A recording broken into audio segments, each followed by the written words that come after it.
तर NLM मध्ये आपण आता काल करत होतो सॉल्विंग फोर्सेस फॉर ॲक्सिलरेटेड बॉडीज. आपण सगळ्यात आधी NLM मध्ये काय पाहिलं की एखाद्या ऑब्जेक्टला जेव्हा तो इक्विलिब्रियम मध्ये आहे, इक्विलिब्रियम म्हणजे जेव्हा तो रेस्टवर आहे. इक्विलिब्रियमचा ऍक्च्युअल अर्थ काय असतो? All net forces are zero. ठीक आहे. आणि एमपीडी मध्ये आपण काय करत होतो? सगळे फोर्सेस जे बॉडीवर लागतात, ऑन द बॉडी, ते काढत होतो. सेकंड केस आहे Wien body is in acceleration, म्हणजे बॉडी स्वतः काय करत आहे? मोशन मध्ये आहे. तर ओव्हरऑल तिच्यावर फोर्स कसा लागत असेल हे आपण पाहतो.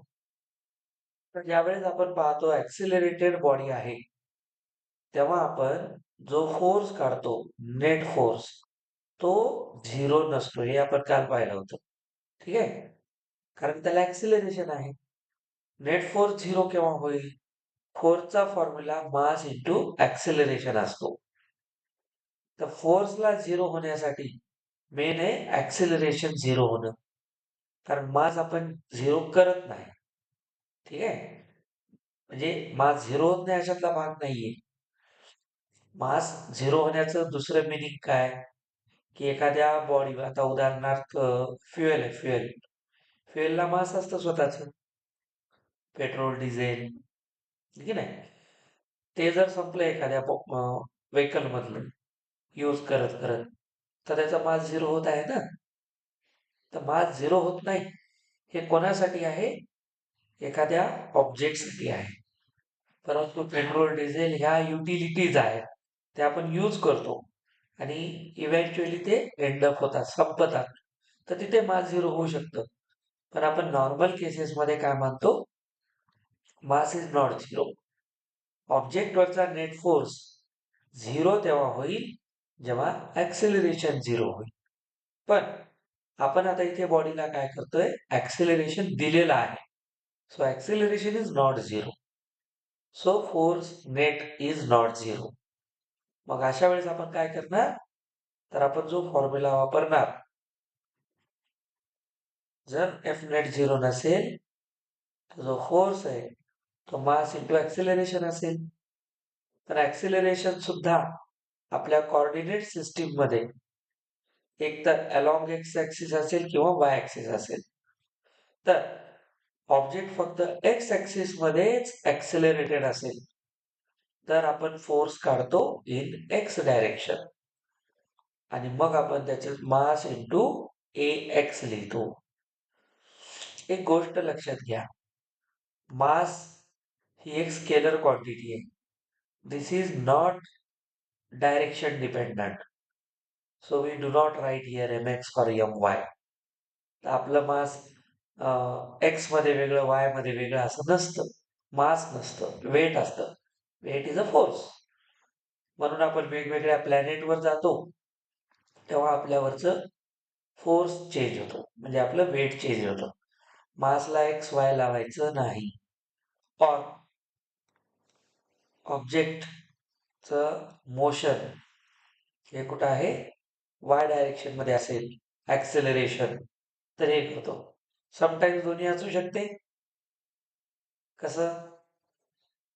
प्रोजेक्टाईल मध्ये पाहिलं आपण 2D मोशन. एक 2D मोशन म्हणजे बॉडी जर अशा डायरेक्शन मध्ये मोशन करते, तर बघा ती पुढं पण जात आहे, वर पण जात आहे. याचा अर्थ ती एक्स आणि वाय दोन्ही मध्ये जात आहे. तर हे 2D मोशन आहे. तर इथला जो नेट फोर्स आहे तो आपल्याला एक्स आणि वायचा रिझल्टंट घ्यावा लागेल. ठीक आहे नाही? Force is a vector quantity. Multi directional असेल तर रिझल्टंट घ्यावा लागेल. युनि डायरेक्शनल असेल तर त्या डायरेक्शन पुरता घ्यावा लागेल. तर आपण काल याच्या काही केसेस पाहिल्या होत्या. आज आपण एक्स्ट्रा केसेस स्टडी करणार आहोत जे आपल्याला मोस्टली एक्झाम मध्ये विचारतात. जसं आपण काल पुलीवाला क्वेश्चन पाहिला. आता आज आपण एक इन्क्लाइंड प्लेन वाला पाहू, ब्लॉक वाला पाहू. ठीक आहे. या 2-3 बेसिक आहेत. मग या चॅप्टरचा मेन पार्ट सुरू होतो कन्स्ट्रेंट मोशन. कन्स्ट्रेंटचा अर्थ असतो कंडिशनल. आता मोशनला काही ना काही कंडिशन दिलेली आहे, थोडीशी डीपर केस असते. काही काही केसेसमध्ये पुढे इंटिग्रेशन लावावं लागतं. तर अशा काही केसेस आहेत मोशनच्या. पुन्हा मल्टीपुली सिस्टीम आहे, खूप साऱ्या पुलीज लावलेल्या आहेत, तेव्हा तुम्हाला नॉर्मल्स काढायचे, टेन्शन काढायचे, असे वेगवेगळे केसेस असतात. आता आपण एक क्वेश्चन पाहणार आहोत बघा ब्लॉकचा. तर समजून घ्या, समजा हा एक सरफेस आहे,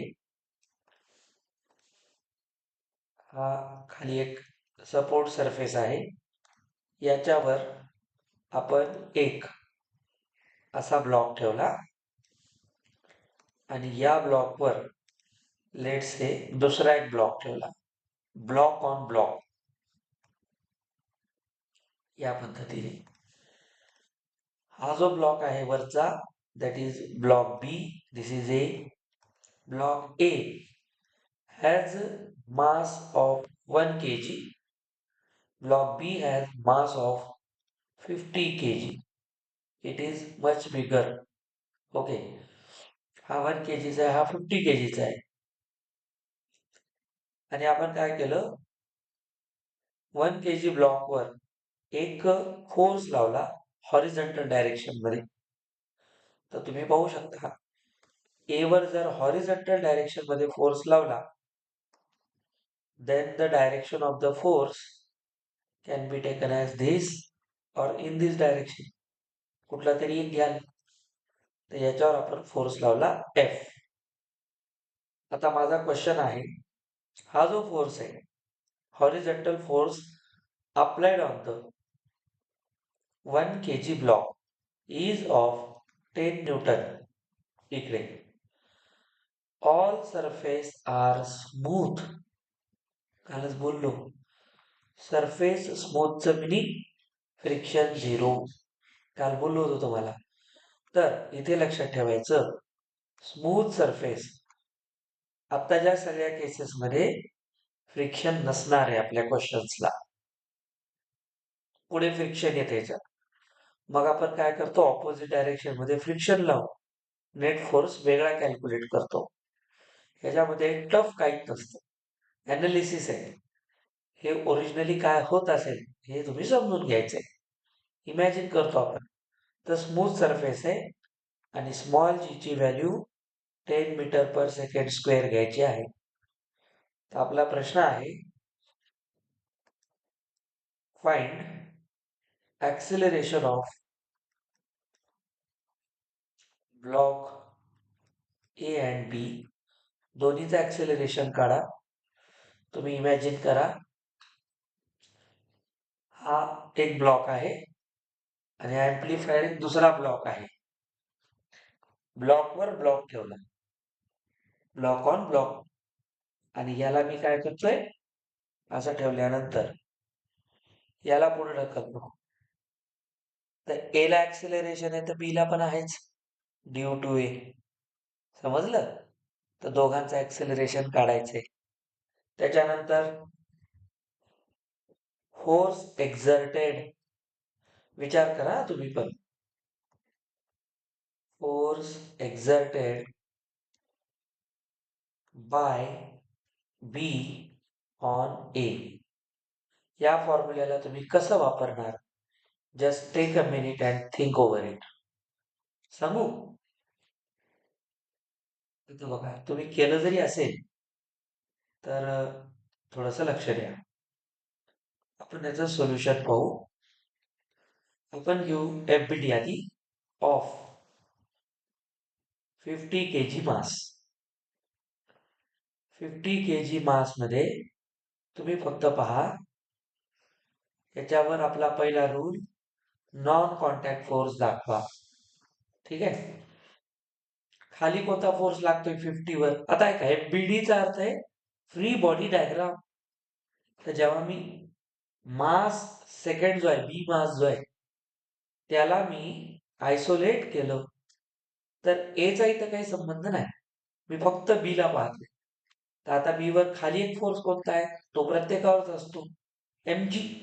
सांगा त्याचा मास किती आहे, 50 g असेल खाली लागणारा फोर्स. बर, आता सांगा बी वर ऑन द बॉडी, बी वर कोणता फोर्स लागतोय, कोणता, कोणाचा, सरफेसचा नाही. Normal force is a contact force. आता नीट आहे का, जर इथं सरफेस होता तर बी इथे मध्ये ए आहे ना कुठेतरी, इथं कुठेतरी ए आहे ना. तर आता म्हणजे बी जो आहे ना तो डायरेक्टली सरफेसच्या कॉन्टॅक्ट मध्ये नाहीये, डायरेक्टली नाहीये. हा डायरेक्ट ह्याच्या कॉन्टॅक्ट मध्ये आहे का, नाही, तो ए च्या थ्रू आहे. बट या केसमध्ये मग आपण नॉर्मल लावणार, पण तो याचा नाही लागणार, अर्थचा नाही लागणार, ए चा नॉर्मल नॉर्मल लागणार. हे कळायसाठी सांगायलो, कन्फ्यूज करायसाठी नाही. आता लक्षात घ्या, याच्यावर दुसरा नॉर्मल कुठं लागेल, अपवर्ड डायरेक्शन मध्ये. तर असं समजा सेकंड वरचा आहे म्हणून आपण ह्याच्यावरचा नॉर्मल N2 म्हणू. बर, आता मी तुम्हाला मुद्दाम ह्याच्यावर हा रिमोट ठेवून दाखवलं. जर मी ए वर हॉरिझॉन्टल फोर्स लावायलो, हॉरिझॉन्टल, तर ऍक्सेलरेशन कोणत्या डायरेक्शन मध्ये आहे, एक्स, एक्स मध्ये. बॉडी एक्स मध्ये पुढे जात आहे. बरं, दोन्ही सोबत चालले का, कॉमन ऍक्सेलरेशन. तर सांगा बी ला ऍक्सेलरेशन आहे ना, मग वरचा बी ऍक्सेलरेटर आहे की नाही, का असं व्हायले, ए पुढे चाललाय बी मागं राहिला, असे होते, असंही होते. आपण एका ऑब्जेक्टवर एक ऑब्जेक्ट ठेवला, खालच्याला इतक्या जोरात मारलं, तो निघाला बी, असं होते की नाही बऱ्याचदा. एका ब्लॉकला पटकन काढून घेतलं तर तो निघतो हा खाली पडतो, हे सुद्धा होते.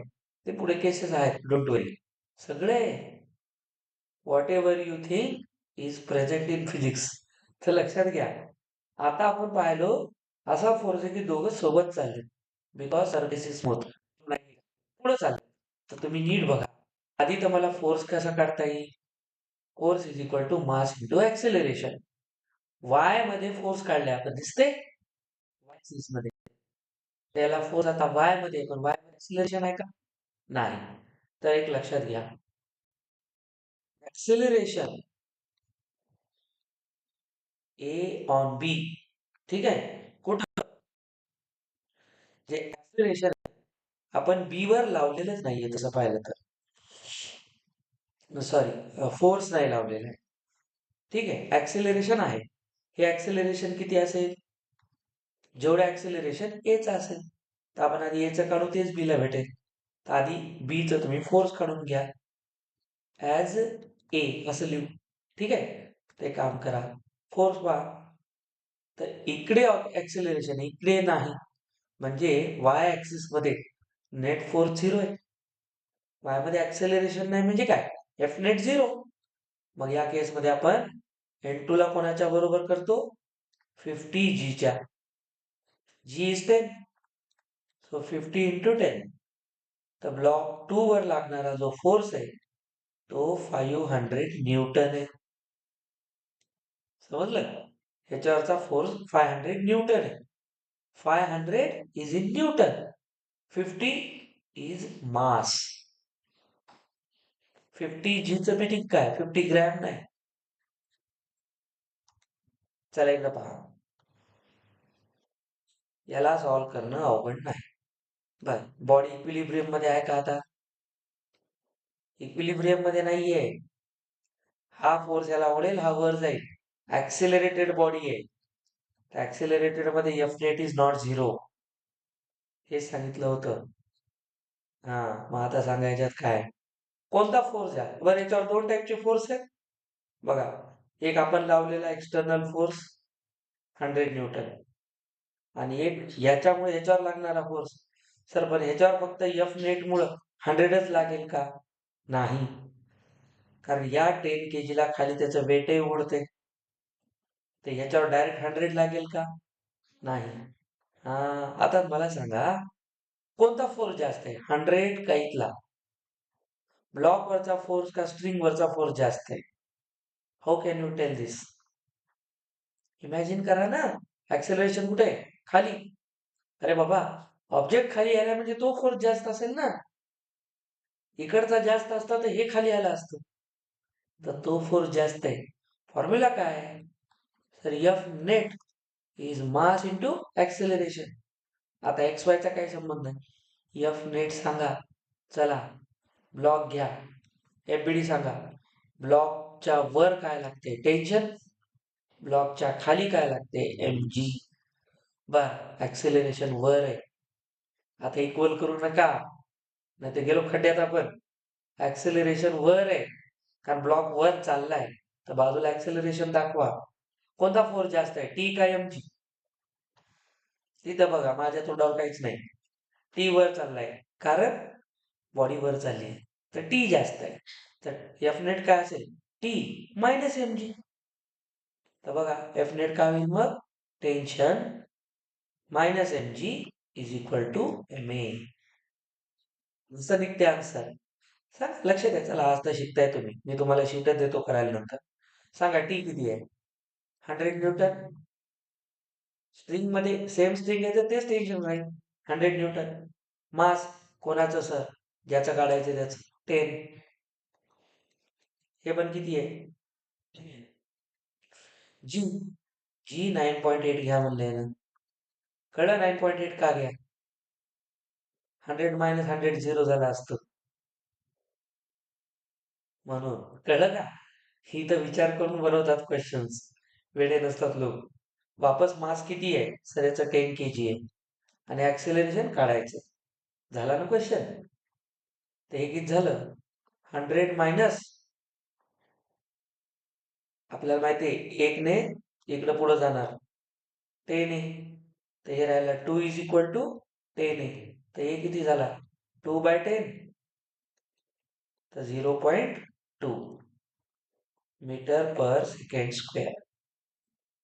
तर हा ब्लॉक वर कोणत्या ऍक्सेलरेशन न जात आहे? 0.2 मीटर पर सेकंड स्क्वेअर.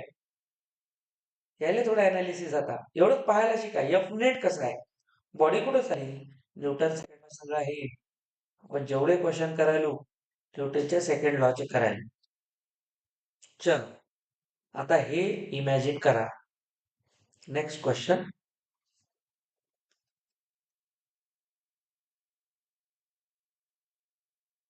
आपण या ठिकाणी लेट्स से एक इन्क्लाइंड प्लेन घेतला.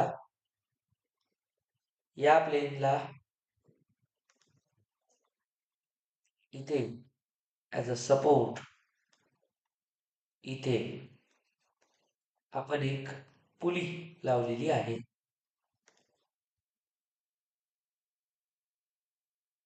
ही पुली इथं लावलेली आहे. ओके. या पुलीवरून बघा, लक्ष द्या. एक स्ट्रिंग घेतली, ती इकडे आली. स्ट्रिंग आहे. दुसरी स्ट्रिंग या डायरेक्शन मध्ये आहे. आता येते मच्छा. आणि ती सेम स्ट्रिंग पुली हे आहे. स्ट्रिंग सेम आहे. आपल्याला माहिती आहे. अरे तू नाही बेटा. ही अशी आलेली. कळलं? आता आम्ही काय केलं सर? इथे लावला एक ब्लॉक.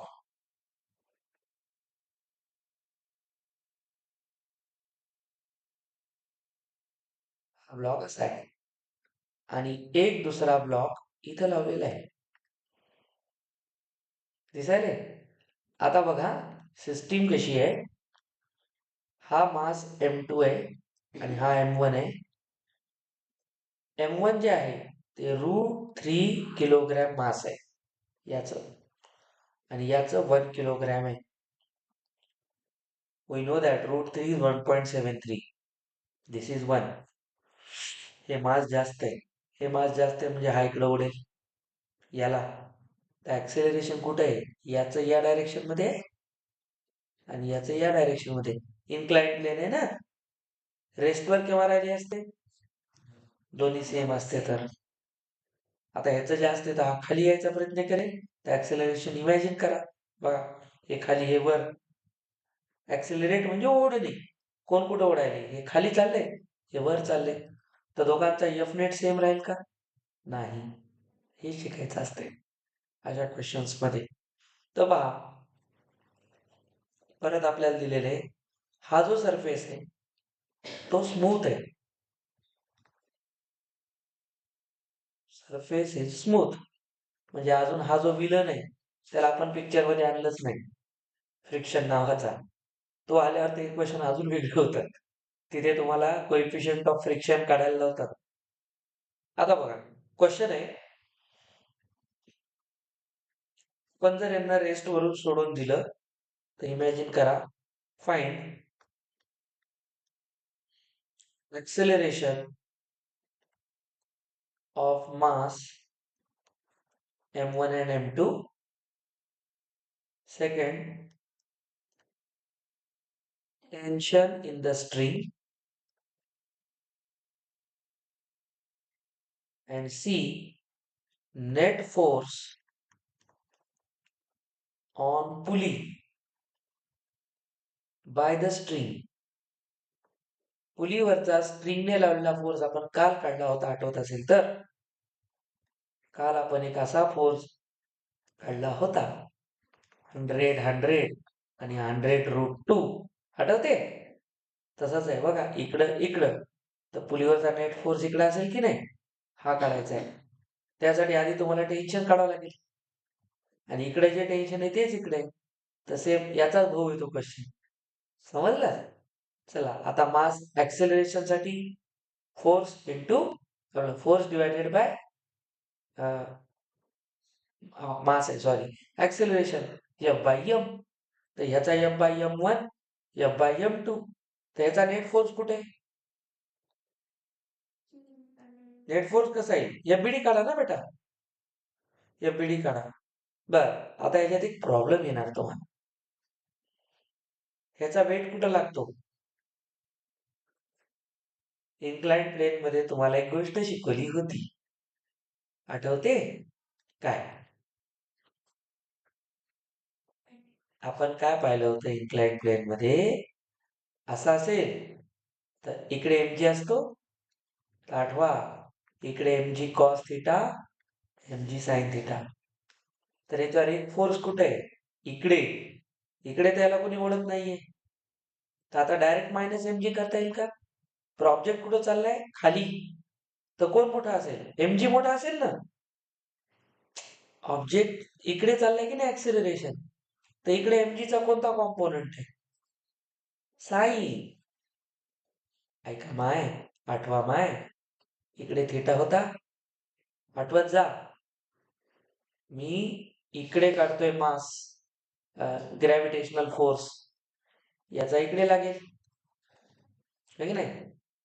आता बघा, तर ह्याचे दोन कॉम्पोनंट, एक इकडे येईल, एक इकडे येईल. तर ह्याच्यामध्ये कोण मोठा आहे? खाली यायला म्हणजे ग्रॅव्हिटीचा हा कॉम्पोनंट मोठा आहे. टेन्शन कुठे आहे? इकडे. टेन्शन नेहमी कुठं असतं? Away from the object, object पासून दूर जाणार. तर याचं टेन्शन इकडे आहे की नाही? तर इथं जे टेन्शन आहे तेच इथे आहे. हे इमॅजिन करायला शिका. हेच क्वेश्चन आहेत एक्झामला. हे तुमच्या याच्यावरचा नेट फोर्स आहे, पुलीवरचा. आता सांगा, याच्यामध्ये आपण एफबीडी काढू म्हणजे तुम्हाला छान कळेल. एफबीडी कोणाची घ्या? मास 1 ची. मास 1 कसा आहे बघा, हाय मास 1. सांगा, मास 1 वर इकडे कोण आहे? टेन्शन. इकडे कोण आहे? mg चा कॉम्पोनंट. ऍक्च्युअली mg कुठे आहे? इथे आहे ना, इथे mg आहे. तर सांगा, mg चा इथं कोण आहे? सर m1g कॉस, आणि थिटा दिलाय क्वेश्चन मध्ये, सॉरी, 30 डिग्री. इन्क्लाइंड प्लेनचा अँगल 30 आहे, ते तुम्हाला सांगायचं राहिलं. तर इथं cos 30 लिहावं लागेल. तर इकडं कोण येईल? m1g sign 30. तर ऑब्जेक्टचं ऍक्सेलरेशन इकडे, तर कोणता फोर्स जास्त आहे? टी का mg साइन 30? mg sign 30. इकडे यायची ना बॉडी. तर बघा, फोर्स ऑन M1 काय असेल? नेट फोर्स इकडे जास्त इकडे कमी, दिस माइनस दिस, चलो तो क्या होगा? M1G sin 30 minus T is equal to mass of A into acceleration. तो M1 किती आहे? √3. √3. सर जी काहीच दिला नाही, घेऊ नका, कॅन्सलच होईल थोड्या वेळात. MG तुम्हाला जे फायनल आन्सर काढायचे ना जीच्याच फॉर्म मध्ये काढायचे, तर जी घेऊच नका, जे आहे तेच ठेवा. √3 sin 30 किती असतो? हाफ. टेन्शन काढायचे. मास √3 इंटू ऍक्सेलरेशन. आपल्याला ऍक्सेलरेशन विचारले दोघांचं, तर M1चं ऍक्सेलरेशन इथून किती येईल? नीट बघा. √3/2 G मायनस T √3A. आता सांगा, तर हे आलं का तुमचं पहिलं इक्वेशन 1 आलं. आता M2चं करा. सर M2 त्याला पॉइंट ऑब्जेक्ट मानू म्हणजे अजून छान कळेल. M2 मध्ये सांगा कोण आहे? सर M2 मध्ये इथे कोण आहे? M2G आहे. या डायरेक्शनला कोण आहे? टेन्शन आहे. अरे याला इकडं तर कोणी ओढतच नाहीये, तर याचा इकडचा साइन थिटा कॉम्पोनंट घेण्यात काही फायदा आहे का? ऍक्सिलरेशन कुठे आहे? वर. तर त्याला इकडं कोणी ओढतच नाहीये ना खाली, तर इकडचा फोर्स घेण्यात काही पॉइंटच नाही. आता कोणता फोर्स लागेल? टी, वर जाणारा. तर सांगा, इथे तुम्हाला डायरेक्ट इक्वेशन काय मिळेल? याच्यात कोण मोठा आहे? टी. कोणापेक्षा? इकडच्या साइन पेक्षा. इकडे पण एक साइन राहील ना, इकडे कोण राहील? M2G sin 30. जो एंगल है तोच राहील, तो थोड़ी चेंज होणार आहे. चलो अब मुझे बताओ, तर M2 मध्ये इकडे कोण आहे? M2G sin 30 आणि इकडे कोण आहे? टेन्शन. हे झाले तुमचे कॉम्पोनंट्स. ऍक्सेलरेशन कुठे आहे? वर. तर बघा इथे इक्वेशन काय मिळेल? दिस इज युअर फर्स्ट इक्वेशन. हा, सेकंड इक्वेशन. सर हे इथून का काढला नाही? सांगा तुम्हीच का नाही काढला? टी पण माहित नाही, जी झाला काहीतरी घेता येते, टी माहित नाही, ए माहित नाही, दोन व्हेरिएबल्स आहेत, तर डायरेक्ट ए काढता येईल का? नाही. तर आपल्याला अजून एक इक्वेशन लागेल. 2 व्हेरिएबल्स 2 इक्वेशन्स. आपल्या ब्रेनला सांगा आपण काय शिकलो. ठीक आहे, नुसतं डोळ्यांना सांगून जमत नाही. हे ब्रेनला कळलं पाहिजे, सिग्नल्स कुठं कुठं चालले. Optical nerves. आता लक्ष द्या, कोणता फोर्स जास्त आहे? टी. तर काय येईल? T minus M2G sin 30 is equal to M2A. समझे? Net force is equal to mass into acceleration. Sir हे T mass 2 1 kg into G म्हणजे तो जीच आहे. लक्ष द्या. हम्म हा, मास 2 किती दिलंय ना? अगदी बरोबर. एक मिनिट हा, इथं अँगलचा काही खेळ झाला का? थांबा, माझं क्वेश्चन मध्ये काही द्यायचं राहिलं. सॉरी बेटा, जे चुकलं नाही. इथं पण एक अँगल दिलाय त्यांनी 60, म्हणजे इन्क्लाइन प्लेन वेगवेगळ्या अँगलवर काम करतो. No problem. तर मला इथं काय घ्यावं लागेल? 60 घ्यावं लागेल. हा, ओके. M2 1 आहे, जी है साइन 60 √3/2 है, तो 1 इंटू ए. ओके, अब बोलो यहाँ पे इक्वेशन क्या बनेगा? T minus √3/2 G is equal to A. समझ रहे? This is second equation. बघा, दोन व्हेरिएबल दोन इक्वेशन. To do. सर आपण एक गोष्ट शिकलो होतो, ह्याच्यात कोणाला तरी उडवा. कसं उडवा? तुम्ही कोणाची एकाची व्हॅल्यू उचला, दुसऱ्यामध्ये ठेवा, काही अडचण नाही. सर मला इथं टी एलिमिनेट करायचं आहे, कळलं? मला ए काढायचं ना, ए काढायचंय, तर मला टी एलिमिनेट करावं लागेल. बरं, दोघांचं ऍक्सेलरेशन कॉमन आहे. ऍक्सेलरेशन कॉमन आहे की नाही? कारण हा ज्याच्याने ओढतोय हा त्याच्यानेच ओढणार ना, तर दोघांचं ऍक्सेलरेशन कॉमन आहे. तर बघा इथं टी मायनस आहे, इथं टी प्लस. तर मी काय करेल, ऍडिंग 1 and 2.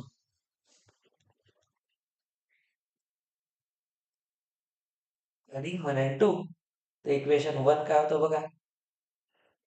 आधी मी टी ला इथं लिहितो. चला काही अडचण नाही. मायनस टी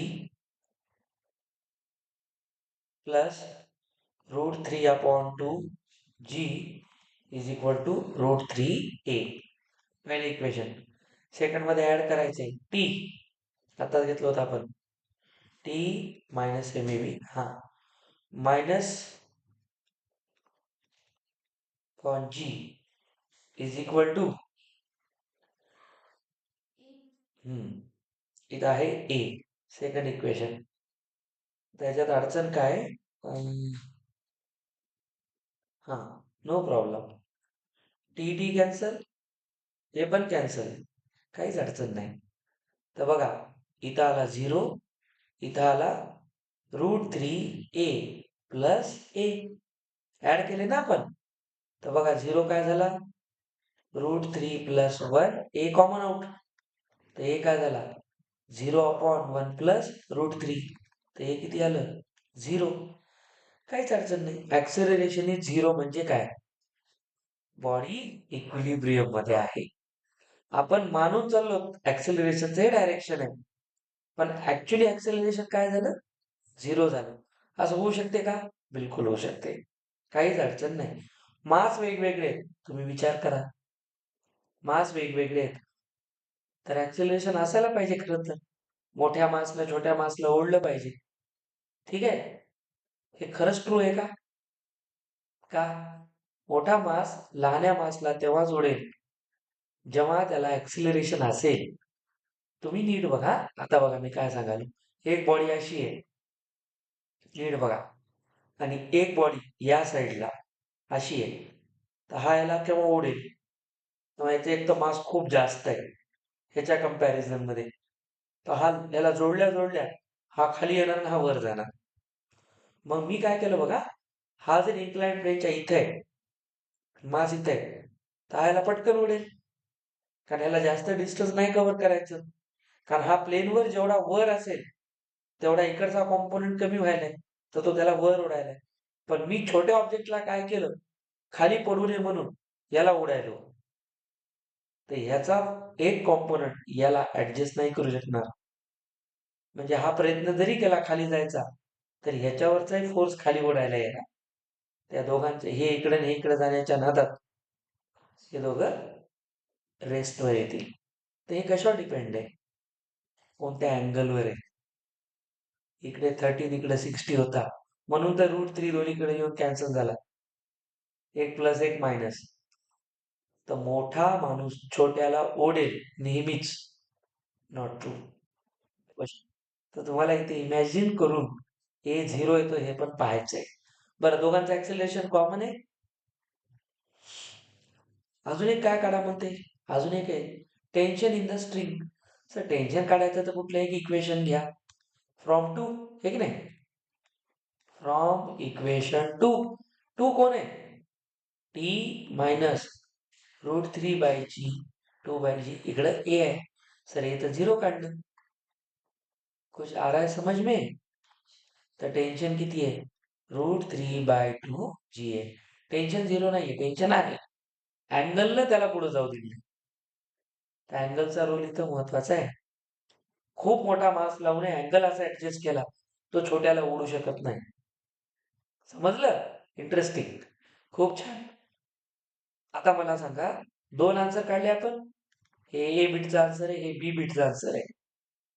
सी बीट काय विचारतो, net force on pulley by the string. बेटा तुम्ही मुझे बताओ, ये पुली है, इकडे एक टेन्शन होतं, इकडे एक टेन्शन होतं. टेन्शन दोन्हीचं सेम होतं. दोन सेम असतील वेक्टर तर रिझल्टंट करेक्ट त्यांच्या अँगल बायसेक्टर मधून जातो. शिकवलेले. तर बताओ इथून टेन्शन किती असेल, टी √2. नेट फोर्स 100चा 100 √2 केले की नाही काल. जर दोन्ही सेम असतील तर हे काय होईल, टी √2. नाही कळलं सर, कळायलाच पाहिजे. राईट अँगल ट्रायंगल मध्ये दोन साइड सेम, तेव्हा हा अँगल 45 असतो. म्हणजे हा 45 झाला. दिमाग लगा के काम किया करो.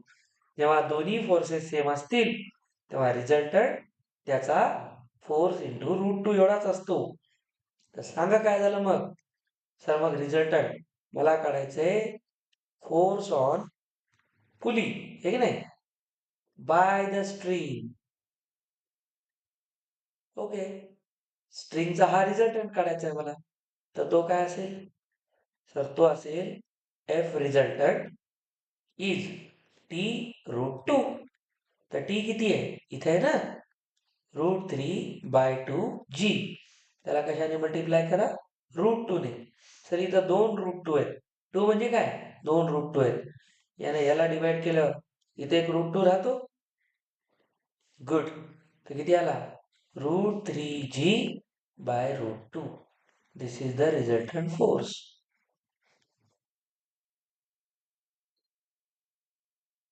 हे काही हलका क्वेश्चन घेत नाही मी, उगाच काहीतरी टाइमपास करायचं म्हणून. मला या क्वेश्चन शिकवण्यात इंटरेस्टच नाही आता. अनालिसिस शिकवायचे. कोण कुठं चाललंय, फोर्स कसे लागतात, अनालाइज करा ना. याला पाहिल्यावर तुम्हाला सगळं दिसलं पाहिजे. सगळं दिसलं पाहिजे. ऍक्सिलेशन कुठं चाललंय, टेन्शन कुठं चाललंय, वेटचा कोणता कॉम्पोनंट लागायलाय. हेच तर लर्निंग आहे. फिजिक्स असंच येत असते. मी इथे आपलं ऍक्सिलरेटेड बॉडीचा कॉन्सेप्ट संपला. ह्याच्यात कुठंतरी ऍक्सिलरेशन 0 वाला केस घेतली का आपण? नाही. ऍक्सिलरेशन इथे 0 आलं बाय ऍक्सिडेंट. आपण मानताना तर ऍक्सिलरेशन मानूनच केलं ना, हे खाली चाललंय इकडे वर चाललंय. पण ते आलं 0, येऊ द्या, आम्हाला काय करायचं. मॅथमॅटिकली आलं, वर झालं. दोन्ही व्हेरिएबल कॅन्सल होतील, होऊ द्या, काय अडचण आहे. तर लक्षात घ्या, इथं हा पार्ट संपतो. आता या चॅप्टरचा मोस्ट डिफिकल्ट पार्ट सुरू होतोय, कन्स्ट्रेंट मोशन. तो आज नाही, उद्या. Constraint motion. कन्स्ट्रेंट मोशन मध्ये स्ट्रिंग कन्स्ट्रेंट एक असतो, खूप भारी आहे तो. त्याच्यानंतर त्याच्यामध्ये तुम्हाला खूप सारे पुलीस घेऊन करायचं असतं. मग आहे वेइंग मशीन, आपण जे वजन करतो त्या मशीनचा कॉन्सेप्ट. स्प्रिंग फोर्स पुढे शिकायचं आहे. त्याच्यानंतर स्प्रिंग बॅलन्स कसं काम करतं, आणि न्यूटनचा लॉ एका सिस्टीमसाठी, आणि वेजचे कन्स्ट्रेंट.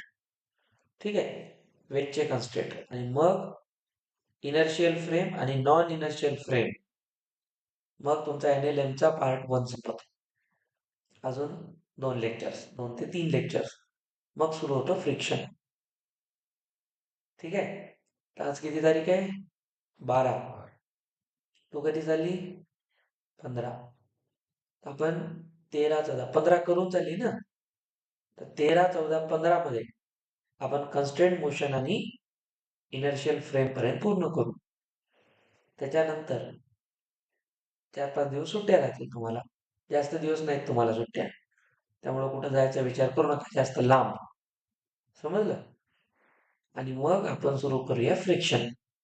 एकदा तुम्ही NLM चांगला शिकला की तुमचा वर्क एनर्जी कधी संपला कळणार नाही. कारण सगळे ह्याचेच भाऊ बहीण तिथे. वर्क काय असते? हा, वर्क काय असतं? Work energy power. काय असते वर्कचा फॉर्म्युला? FS. एफ हे म्हणजे कोण आहे? फोर्स आहे. आणि सगळे फोर्स तर इथं शिकायला. तर तुम्हाला वर्क तर काढायचंय. आता कोणताच फोर्स नाही शिकायचा, सगळे आले फ्रिक्शन सह. म्हणजे नंतरचं जे मेकॅनिक्स आहे ते इझिली समजतं. म्हणून हा चॅप्टर स्ट्रॉंग करायचा. मी काय म्हणलं, कायनेमॅटिक्स मध्ये 1D 2D छान झालं की पुढे सगळीकडे हेल्प होते. डिस्प्लेसमेंट आलं, वेलॉसिटी आली, ऍक्सेलरेशन आलं. कायनेमॅटिक्स मधून शिकलोय आपण. फोर्स एकदा छान शिकला त्याने वर्क सोपं होते, रोटेशन सोपं होते, मेकॅनिक्स संपलं. मग सुरू होते नॉन मेकॅनिक्स. नॉन मेकॅनिक्स मध्ये फ्लुइड असते, फ्लुइड मेकॅनिक्स. मग येते सॉलिड, मग येतं वेव्ह, मग थर्मोडायनॅमिक्स. तर बघा, जानेवारी एंड पर्यंत खतम. 11वीचा सगळा पाठ. मग फेब्रुवारी, मार्च, एप्रिल, मे, जून, जुलै, ऑगस्ट, सप्टेंबरच्या आसपास धरा तुम्ही. 7 ते 8 महिने 12वी, 12th standard. October, November, December rounds end practice. January first attempt. ऐसा चलता है ये पूरा खेळ. तर जे झालंय त्याच्यावर अभ्यास करा. फार पुढचा विचार कधीच करायचा नाही. प्रेझेंटवर फोकस करा. लोक पास्टसाठी रडतात, फ्युचरची वाट बघतात, प्रेझेंट खराब करतात. म्हणजे ते कोणत्याच टेन्समध्ये जगत नाहीत. म्हणून ते नेहमी टेन्शनमध्ये असतात. तर तसं करायचं नाही.